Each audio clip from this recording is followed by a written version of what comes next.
ആരെങ്കിലും ജ്യോതിഷം പഠിക്കാൻ ഉദ്ദേശിക്കുന്നുണ്ടെങ്കിൽ ആദ്യമായിട്ട് അവർ ചെയ്യേണ്ടത്, അവർക്ക് മലയാളം വായിക്കാനും എഴുതാനൊക്കെ അറിയുമെന്നുള്ള ഞാൻ വിചാരിച്ചുകൊണ്ടാണ് ഇത് പറയുന്നത്.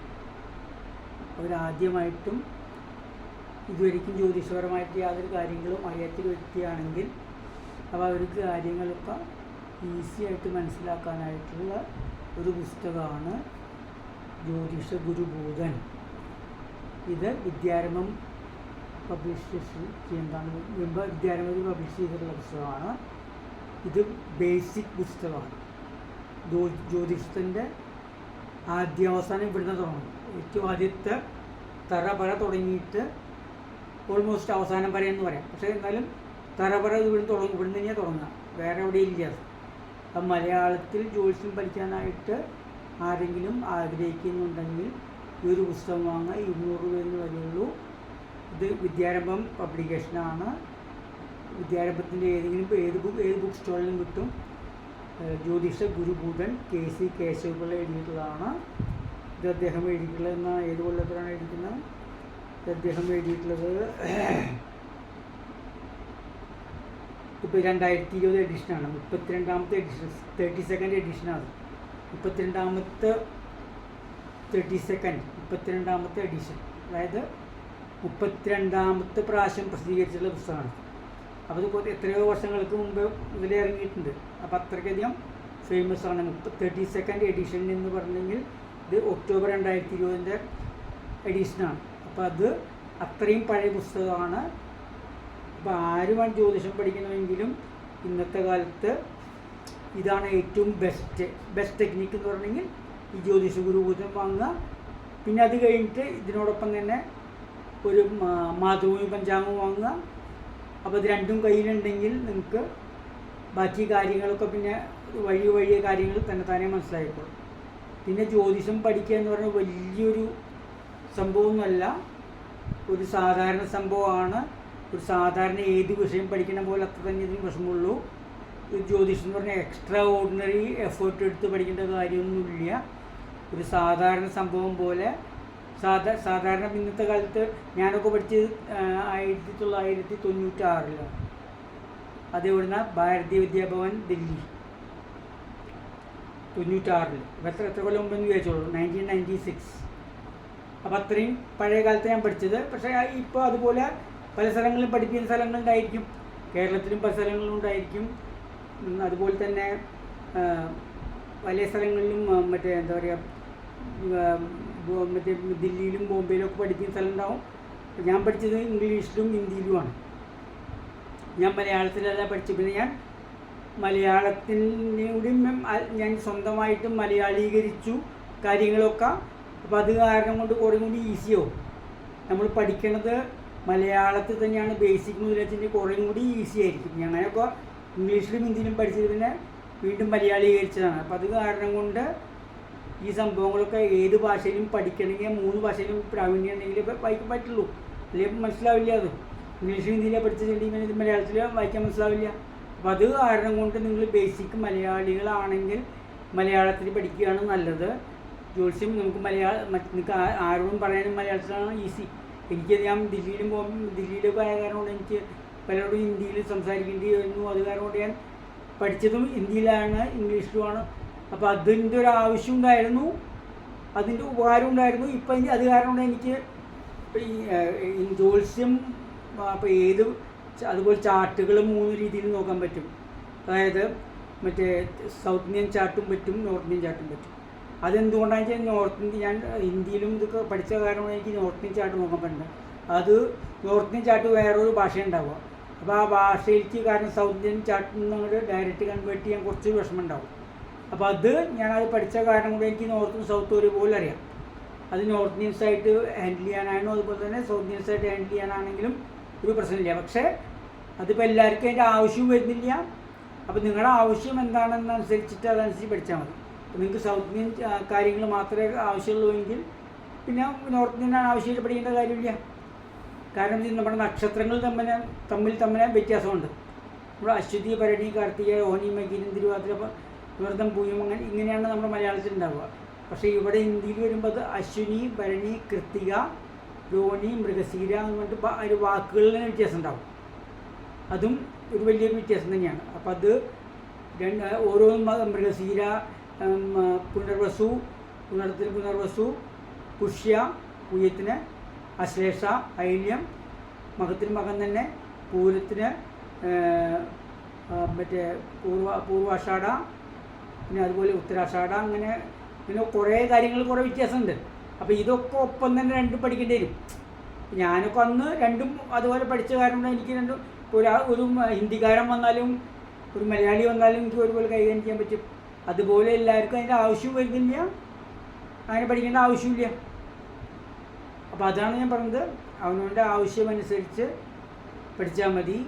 അപ്പോൾ അതിനു വേണ്ടി ഞാൻ പറഞ്ഞ ജ്യോതിഷ ഗുരുഭൂതൻ ആദ്യം വായിക്കുക. സാധാരണ സിമ്പിൾ ബുക്കാണിത്.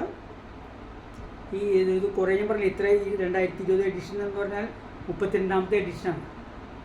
32ാമത്തെ പ്രാവശ്യം പ്രസിദ്ധീകരിച്ചാണ്, റീപ്രിൻ്റാണത്. അപ്പോൾ അത് എത്രയോ കാലം മുമ്പ്, ആദ്യം ഇറങ്ങിയത് ഓൾമോസ്റ്റ് കുറേ കാലം മുമ്പ് ഇറങ്ങിയിട്ടുള്ളതാണ്. ആദ്യം ഇറങ്ങിയത് എപ്പോഴാണ് എനിക്ക് ഓർമ്മയില്ല. അപ്പോൾ ഇത് വിദ്യാരംഭത്തിൽ പോയി കഴിഞ്ഞിട്ടുണ്ടെങ്കിൽ നിങ്ങൾക്ക് തൃശ്ശൂർ വിദ്യാരംഭത്തിലോ വേറെ ഏതെങ്കിലും വിദ്യാരംഭത്തിൻ്റെ ഏതെങ്കിലും ഷോറൂമിൽ പോയി കഴിഞ്ഞാൽ ഇത് കിട്ടിക്കോളും. അപ്പോൾ ഇവിടുത്തെ കേരളത്തിലുള്ളവർക്ക് പഠിക്കാനായിട്ട് ഒരു എളുപ്പമാണ്. പിന്നെ അതുകൂടാതെയും പലരും എഴുതിയിട്ടുള്ള പുസ്തകങ്ങളും കാര്യങ്ങളൊക്കെ ഉണ്ടാവും. പിന്നെ ഈ പല ആൾക്കാർ എഴുതിയിട്ടുള്ള പുസ്തകങ്ങളുണ്ട്. അപ്പോൾ അവരുടെ ഒക്കെ പുസ്തകങ്ങൾ കിട്ടി ഈ ജ്യോതിഷത്തിൽ എത്ര കണ്ട് നിങ്ങൾ വായിച്ചോ അത്ര കണ്ട് അറിവ് കൂടും. ഏത് കാര്യമാണെങ്കിലും വായിച്ച് അറിവ് കൂട്ടാൻ വായന തന്നെയുള്ളൂ. ഒരേ സംഭവം തന്നെ വീണ്ടും വീണ്ടും വീണ്ടും വീണ്ടും വായിച്ചുകൊണ്ട് നിങ്ങൾക്ക് ഒരു പക്ഷേ കാണുമ്പോൾ തന്നെ ഇതൊക്കെ വായിച്ചാണെന്നും പക്ഷെ അങ്ങനെ വിചാരിക്കണ്ട. വീണ്ടും വായിക്കും തോറും വീണ്ടും ഓർമ്മ വന്നുകൊണ്ടിരിക്കുക. അപ്പോൾ അത് കാരണം കൊണ്ട്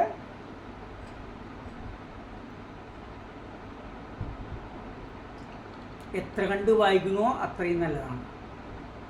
അത് തന്നെ വീണ്ടും അത് മലയാളത്തിൽ വായിച്ചു തന്നെ ഹിന്ദിയിൽ വായിക്കുന്നു, അത് തന്നെ ഇംഗ്ലീഷിൽ വായിക്കുന്നു. ഇതൊക്കെ ആകുമ്പോഴും നമുക്ക് അത്രയധികം റിപ്പീറ്റഡ് ആയിട്ടുള്ള അതേ കാര്യങ്ങൾ തന്നെ വീണ്ടും വീണ്ടും വീണ്ടും നമുക്ക് മനസ്സിലാകുവാണ്.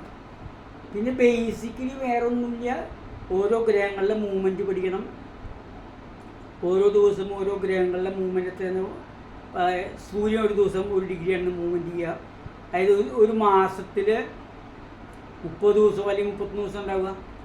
അപ്പോൾ 30-31 ദിവസം അനുസരിച്ച് സൂര്യൻ്റെ മൂവ്മെൻറ്റ് 30-31 ആയിരിക്കും.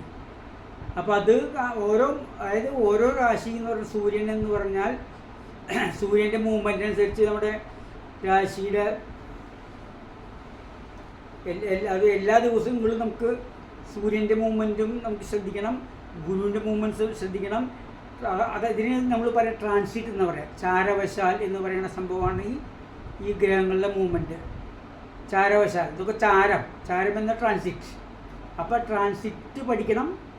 അപ്പോൾ എന്നിട്ട് നമുക്ക് ഓരോ സമയത്തും ഓർമ്മ ഉണ്ടാവണം ഇപ്പോൾ ഈ നേരത്തെ ഗ്രഹം എവിടെ ഇരിക്കണമെന്ന്. ഇത് ജ്യോതിഷത്തിൽ പ്രധാന കാര്യമാണ്. അപ്പോൾ നമുക്ക് ഓൾവേസ് ഓർമ്മ വേണം ഇന്ന ഗ്രഹം ഇന്ന രാശിയിൽ ഇന്ന നേരത്തിരിക്കുന്നു. അത് എല്ലാ നേരത്തും നമുക്ക് ഓർമ്മ വേണം. ആരെന്ത് ചോദിച്ചാലും പറയാൻ നേരത്തെ ഓർമ്മ വേണം. ഇപ്പോൾ ഗുരു എവിടെ ഇരിക്കണ ഇന്ന രാശിയിൽ, മറ്റേ ശനി എവിടെ ഇരിക്കണ ഇന്ന രാശിയിൽ, അതുപോലെ തന്നെ വ്യാഴം സൂര്യൻ എവിടെ ഇരിക്കണ ഇന്ന രാശിയിൽ. ഇത് ഓട്ടോമാറ്റിക്കലി ഓൾവേസ് നമുക്ക് കാണാപ്പാടായിരിക്കണം. ഈ ഓൾമോസ്റ്റ് നവഗ്രഹങ്ങളുടെ എവിടെ ഇരിക്കണം എന്നുള്ള എപ്പോഴും നമ്മുടെ തലച്ചോറിലും ഉണ്ടായിരിക്കണം. ഇതാണ് ജ്യോതിഷത്തിൻ്റെ മെയിൻ പ്രധാനം. ജ്യോതിഷം എന്ന് പറഞ്ഞാൽ വേറെ കുറേ കാര്യങ്ങളല്ല, നമുക്ക് എല്ലായ്പ്പോഴും അറിഞ്ഞിരിക്കണം. നമ്മൾ ഇപ്പോൾ ഗ്രഹങ്ങളൊക്കെ എവിടെ ഇരിക്കുന്നത്, ഏത് ഗ്രഹങ്ങൾ എവിടെ ഇരിക്കുന്നത്, സൂര്യൻ്റെ രാശിയിലിരിക്കുന്നു, ചന്ദ്രൻ്റെ രാശിയിലിരിക്കുന്നു, ചൊവ്വൻ്റെ രാശിയിലിരിക്കുന്നത് തന്നെ അറിഞ്ഞുകൊണ്ടിരിക്കണം.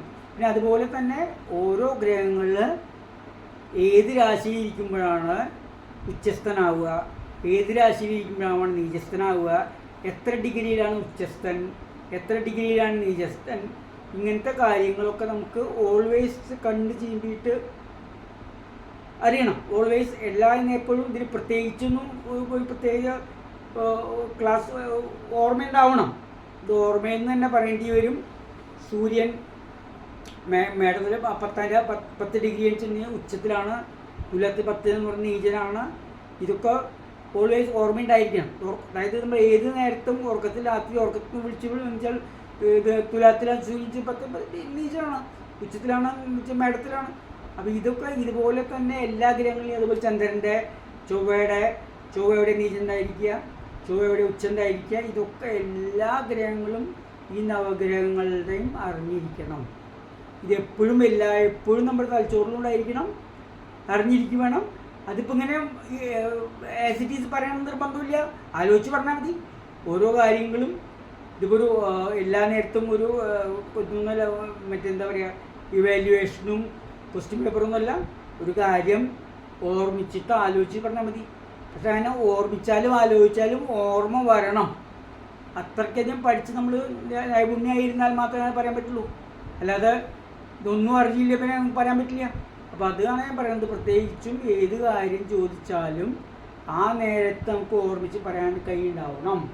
അല്ലാത്ത പക്ഷം വലിയ വിഷമമാണ്. ജ്യോതിഷത്തിൽ ഈ കാര്യങ്ങളൊക്കെ കാണാപ്പാടറിയണം.